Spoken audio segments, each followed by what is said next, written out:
नमस्कार दोस्तों, स्वागत है आपका द पॉलिटिकल टेस्ट में और मैं हूं अजय सिन्हा।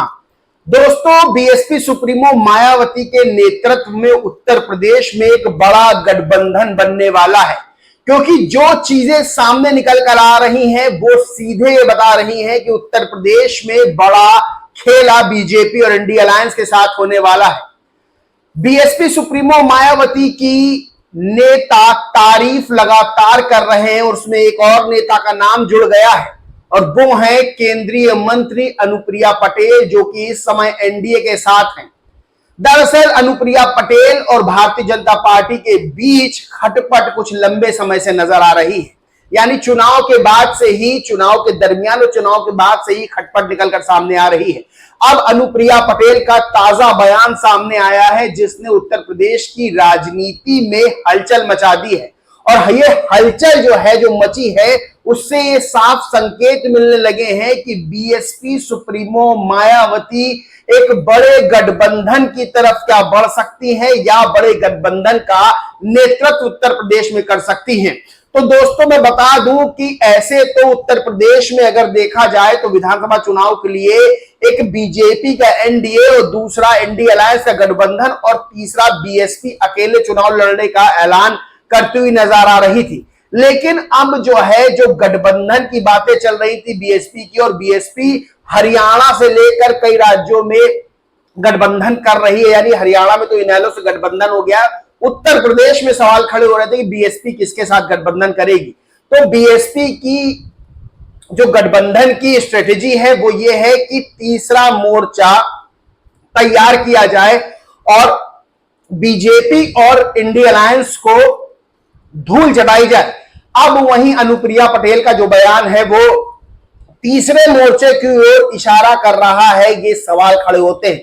दरअसल एएनआई न्यूज एजेंसी को अनुप्रिया पटेल ने एक इंटरव्यू दिया और उस इंटरव्यू में जो चौंकाने वाला बयान था वो योगी आदित्यनाथ पे भी था, वो अखिलेश यादव पर भी था और बीएसपी सुप्रीमो मायावती पर भी था, जिसके बहुत से निहितार्थ निकाले जा रहे हैं। दरअसल स्मृता प्रकाश जो है, जो एएनआई की एडिटर इन चीफ है, उन्होंने जो है अनुप्रिया पटेल केंद्रीय मंत्री, उनका जो है इंटरव्यू लिया और इंटरव्यू में सवाल का एक राउंड शुरू हुआ जिसमें नेताओं की फोटो दिखाकर उनसे सवाल पूछा गया कि इनके बारे में आप क्या सोचते हैं, यानी आपकी क्या राय है। जब सवाल पूछा गया तो योगी आदित्यनाथ की फोटो दिखाकर जब अनुप्रिया पटेल से सवाल पूछा गया तो उन्होंने अपनी राय रखने से वो बचती हुई नजर आई, यानी उन्होंने कुछ ज्यादा नहीं कहा।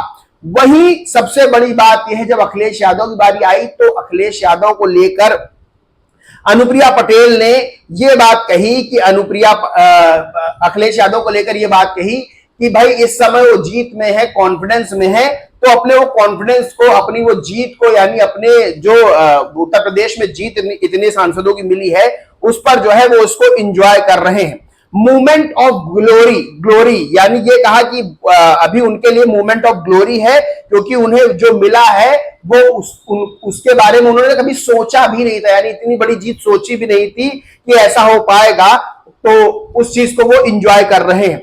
वहीं केशव प्रसाद मौर्य को लेकर भी उन्होंने कहा कि भाई ये जमीन से जुड़े आदमी है, जमीनी स्तर पर काम करते हैं और जब उन्हें जो कम वोट मिले तो उस पर उन्होंने कहा कि इस बारे में चुनाव को लेकर कुछ नहीं कह सकते, असामान्य चुनाव था। यानी मैं लगातार ये बात तो कहते आ रहा हूं कि जो 2024 का लोकसभा चुनाव हुआ है ये असामान्य चुनाव था, चाहे बीजेपी की हार हो, चाहे बीएसपी का 0 सीटें मिलना हो, चाहे वो इंडिया अलायंस की बड़ी जीत हो, ये चुनाव असामान्य था, किसी ने सोचा नहीं था।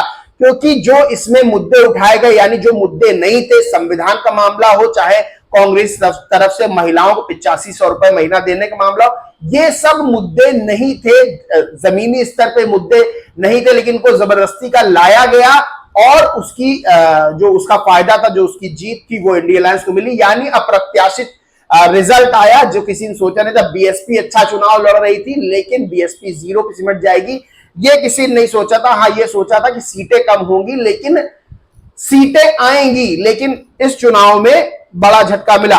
वहीं बीएसपी सुप्रीमो मायावती पर बात करते हुए जब उनकी फोटो दिखाई गई कि इनके बारे में आप क्या सोचते हैं, बहन जी के बारे में आप क्या सोचती हैं, तब अनुप्रिया पटेल ने दिल खोल कर तारीफ की, जो कि बहुत बड़े राजनीतिक संकेत दे रहा है। देखिए, राजनीति में कोई किसी की तारीफ ऐसे ही नहीं करता है, यानी बुराई भी वो ऐसे ही नहीं करता और तारीफ भी ऐसे ही नहीं करता। अगर कोई किसी की तारीफ कर रहा है और अगर कोई किसी की बुराई कर रहा है तो उसके पीछे बहुत मायने होते हैं जो भविष्य में दिखाई देते हैं। और यहां बीएसपी सुप्रीमो मायावती की तारीफ करते हुए अनुप्रिया पटेल ने क्या कहा वो मैं आपको दिखाता हूं। उन्होंने कहा, सुनाता हूं। उन्होंने कहा कि मायावती जी के लिए मेरे दिल में बहुत सम्मान है।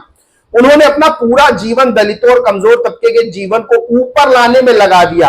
एक महिला होने के नाते, दलित होते हुए एक ऐसे परिवार में जन्मी जो सामाजिक तौर पर इतना मजबूत नहीं था। उनकी जिंदगी आसान नहीं थी, उनके सामने बहुत सारी चुनौतियां थी, हमें उन्हें सम्मान देना चाहिए। उन्होंने यह भी कहा कि हमें नहीं पता कि वो किससे गुजर रही हैं, कुछ लोग कुछ भी कहते हैं, लेकिन आप इस बात को नकार नहीं सकते कि उन्होंने कमजोर तबके को उठाने के लिए अपना पूरा जीवन लगा दिया। मैं कभी उनसे मिली नहीं, मैं बहुत छोटी थी, तब मेरे पिता यानी स्वर्गीय सोनेलाल पटेल जी वो मान्यवर काशीराम जी के साथ काम करते थे। अब सबसे बड़ी बात यह है कि इसमें बहुत बड़े दो मायने निकलते हैं। एक, अनुप्रिया पटेल ने जो दिल खोल कर तारीफ, यानी सब आप इंटरव्यू जाके देखेंगे तो आपको पता चलेगा कि सबसे ज्यादा तारीफ बीएसपी सुप्रीमो मायावती की है, उनके संघर्षों की है, क्योंकि भारतीय राजनीति में शायद ही ऐसा कोई नेता हो जो बीएसपी सुप्रीमो मायावती के संघर्षों को ना जानता हो। भले ही इंडिया अलायंस ने जो संविधान का मुद्दा उठाया उस पर उन्हीं का वोट बैंक थोड़ा बहुत जो खिसका, नुकसान हुआ बीएसपी को, यानी वो लोग जिनके लिए बीएसपी सुप्रीमो मायावती ने पूरा जीवन संघर्ष किया वो भी नहीं समझ पाए और उनके संघर्षों को छोड़कर दूसरे राजनीतिक दलों में चले गए। इसीलिए मैंने कई बार उदाहरण दिया कि अपना घर कैसा भी हो वो अच्छा ही होता है। जब अपना घर छोड़ के और अच्छे की तलाश में आदमी दूसरे घर में रहने जाता है तो एक ना एक दिन वहां से निकाला जाता है। खैर, अनुप्रिया पटेल ने बहुत तारीफ की बीएसपी सुप्रीमो की, तो एक संकेत दिया है। अब ये संकेत क्यों लग रहा है, ये संकेत क्यों बता रहा है कि उत्तर प्रदेश की राजनीति में कुछ नया होने वाला है?